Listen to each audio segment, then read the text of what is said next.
Donald Trump, shugaban ƙasar Amurka, yana so a kawo ƙarshen yaƙi tsakaninsu da ƙasar Iran, sai dai kuma ƙasar Iran a yanzu ta ƙi amincewa a kawo ƙarshen yaƙin, bi ma'ana ta ƙi ba da haɗin kai. Masu saurare ku gyara zama domin jin rahotannin labaran da muke tafa da su a halin yanzu kan wannan dambarwa tsakanin ƙasar Amurka da ƙasar Iran ɗin, yayin da ƙasar Amurkan Donald Trump ke so a kawo ƙarshen yaƙin, amma kuma ƙasar Iran ta ƙi ba da haɗin kai. Ƙasar Amurka da ƙasar Iran duka suna nuna cewa ba sa son komawa yaƙi tun bayan yarjejeniyar tsagaita wuta da aka cimma a ranar 8 ga watan Afrilu.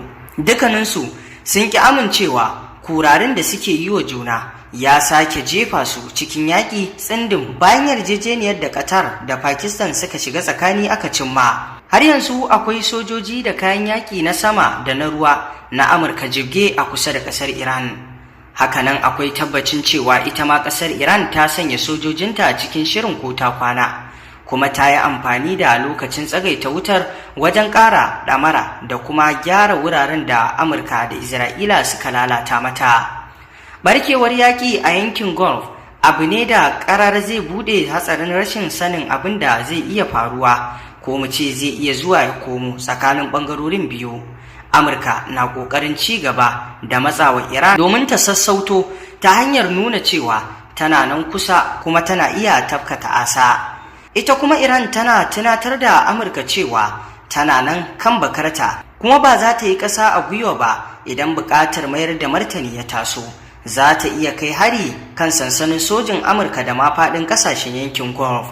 Mataki na farko da abin da ya zama tamkar wata doguwar hanya maras iyaka wajen cimma yarjejeniya tsakanin Amurka da Iran shine ci gaba da tsagaita wuta da kuma yarjejeniya ta fahimtar juna, inda ake ta tattaunawa bisa tattaunawa. Kaiwa wannan mataki ya zamo mai matukar wahala.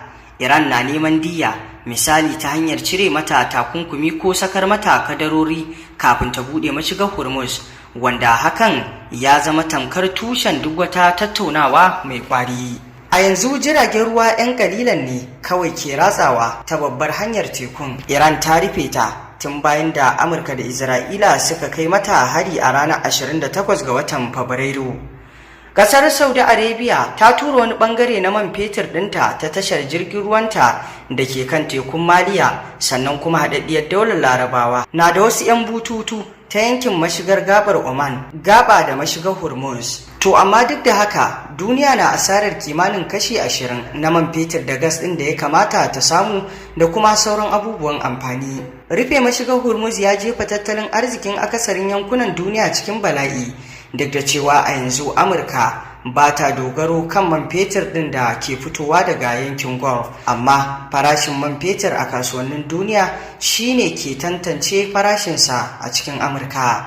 Donald Trump na cikin tsaka mai wuya, yana a tsakiyar bala'in da ya takalo bayan ya fada wa Iran da yaƙi da sa ran cewa zai samu nasara cikin sauƙi, sai kuma gashi ya kasa samun nasarar. A yanzu yana cikin tsaka mai wuya. Shugaban Amurka da amininsa Firaministan Isra'ila Benjamin Netanyahu ba su yi tunanin irin turjiyar da Iran za ta nuna ba da kuma irin hare-haren da za ta iya ƙaddamarwa ba. Babu wata hanya mai sauƙi da Donald Trump zai iya bi ya fita daga wannan yakin, kuma Iran ta fi so a ci gaba da tsayawa a haka. Yana buƙatar a sake buɗe mashigar Hormuz. Amurkawa da yawa ba sa goyon bayan yakin da ƙasar su ke yi da Iran, kuma idan aka ci gaba da yakin akwai yiwuwar ƙarin Amurkawa za su ci gaba da adawa da shi. Babbar matsalar Donald Trump a yanzu ita ce 'yan barandan jam'iyyar Republican da kuma muradin Trump na ganin ya ayyana nasara kan yakin ba za su bari ya amince da bukatun da ƙasar Iran ta gindaya ba na sake buɗe mashigar Hormuz ba. Shugaban na Amurka baya ƙaunar duk wani abu da zai ci karo da yarjejeniyar da ya kulla da Iran, hatta batun tsawaita wuta domin samun damar tattaunawa da yarjejeniyar nukiliya da Barack Obama ya kulla a shekara ta 2015. Trump ya yi watsi da yarjejeniyar a mulkinsa na farko a matsayin shugaban ƙasar Amurka. Shugaban na Iran na da imanin cewa suna yaƙi ne domin tabbatar da ci gaban wanzuwar ƙasarsu. A bayyane take cewa duk wani hare-hare da Amurka za ta kai musu bai dame su ba. Ƙasar ta yankin Larabawa mai ɗimbin arziki na mai ta kasance cikin ƙangin tattalin arziki na tsawon lokaci, kuma ba za ta so ta ci gaba da kasancewa cikin wannan hali ba. Tsarin kasuwancinsu da tsarin ci gaban yankin na tsawon lokaci ya dogara ne kan ƙasashe na zama cibiyar tattalin arzikin duniya da zuba jari. Wannan yaƙi ya yi mummunar illa ga yankin, kuma dawo da martabarsa zai ɗauki shekaru masu yawa. Qatar ƙasa ce mai son shiga tsakani, ga kuma Pakistan da ke yunƙuri a ɓangaren tattaunawar diflomasiyya. Haɗaɗɗiyar daular Larabawa da Saudiya sun mayar da martani ga Iran ta fanni daban-daban.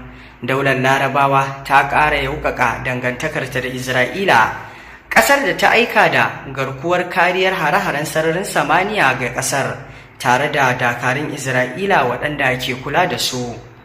Bayanai sun fito cewa Saudiya ta kai wa Iran hari, inda suka ce sun yi hakan ne domin mayar da martani kan hare-haren da Iran ta kai musu. Amma wani abu mai mahimmanci shine gwamnatin Saudiya ta sanar da Iran cewa ta kai hare-haren ne bisa radin kanta, ba wani bangare ne na hare-haren da Amurka da Isra'ila suka kaddamar ba. Lokacin da Amurka da Isra'ila suka kai wa Iran hari, duk sun yi ikirarin cewa ƙarfin sojinsu na sama ya isa ya kawar da gwamnatin Tehran, amma sun yi kuskure domin hakan bai yiwu ba. Sun gaza fahimtar juriyar gwamnatin da ta jurewa takunkumai da munanan jarabawar da keɓancewa na tsawon rabin ƙarni. Ƙasar nan ta Iran ta nuna wa Amurka da Isra'ila ƙarshensu, domin duk inda suka bullo ƙasar nan ta Iran ta iya ji da su. Kuma sannan Donald Trump yana cikin tsaka mai wuyar da bai taɓa tunanin za a kai wannan ƙadami ba su kau da Iran ba, sai gashi a yanzu shi yake neman sulhu, amma Iran ɗin ta ƙi ba da kai bori ya hau.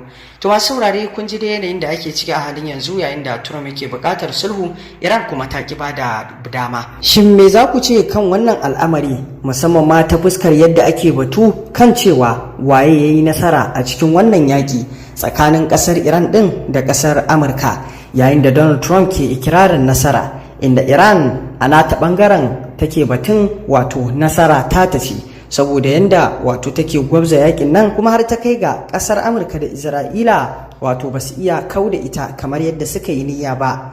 Haka zalika ma al'ummar duniya a yanda suke ambato wannan abubuwa da suke wakana, suna ganin cewa ko da ba a bayyana ba, nasarar nan ta ƙasar Iran ce, domin a yanda Donald Trump shugaban ƙasar Amurka da Netanyahu suka so a lokaci guda su kau da wannan ƙasa ta jamhuriyar musulunci, amma sai gashi kuma har yanzu ba su iya kau da ita ba. To masu saurari, a dangane da haka, daga naku ɓangaren, shin wa za ku ce ya yi nasara tsakanin ƙasar Iran da wannan ƙasa ta wato Amurka cikin wannan yaƙi da ya gudana? Muna roƙo Allah Ubangiji ya ƙara ba wa Iran nasara. Me za ku ce kan haka? Mun gode.